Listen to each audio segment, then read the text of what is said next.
حاجة، هنعد لغاية 10 كلكم عملتوا فجرت الفيديو ده لايك. 1 2 3 4 5 6 7 8 9 لايك لايك لايك لايك لايك. بصوا بقى يا جماعة، النهارده كان عندنا مدرسة وخدنا حساب وعربي وانجليش ودين. بس انا الوحيدة اللي ما خدتش ده، خدت عربي ورياضة.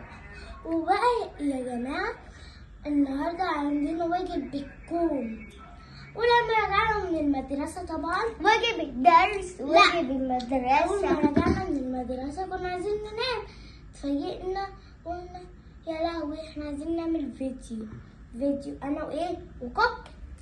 فايه جات لنا فكرة ان احنا نعمل فيديو نحكي عن المدرسة. جماعة طب انا غلطان، امبارح كان مفيش مدرسة، احنا امبارح كان 6 اكتوبر. وكمان لما وصلنا خديجة ايه اللي حصل لها؟ خديجة بقى كانت هتتخطب. بص وصلنا لغاية وائل، هي طبعا كل مساكن. ففي طنط كده اخدتها انا بقى وعملت لها حاجة، فطنط بقى اخدتها مامة خديجة اتصلت على مامتي انا، ففضلت تصوت في التليفون مامة خديجة.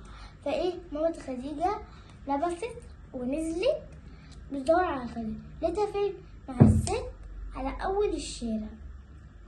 خديجة كانت هتتخطف حرفيا. اقول لكم خديجة كانت صاحبت مع فريدة وهي في فريدة. انت في سنة كام؟ انا في سنة ثانية هاتي وانا موبايلك اولى تمشي. اول. مين؟ المهم يا شيماء،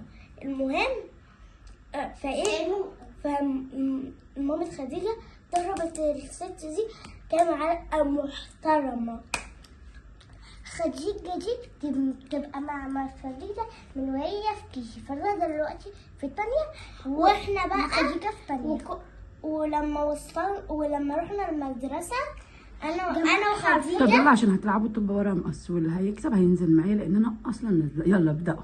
ماشي.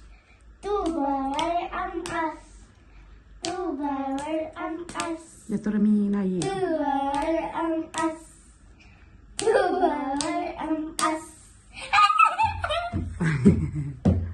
قولوا له بعمل له يلا. لايك شير سبسكرايب، واللي بيحبنا بقى بجد يعمل لايك وسبسكرايب.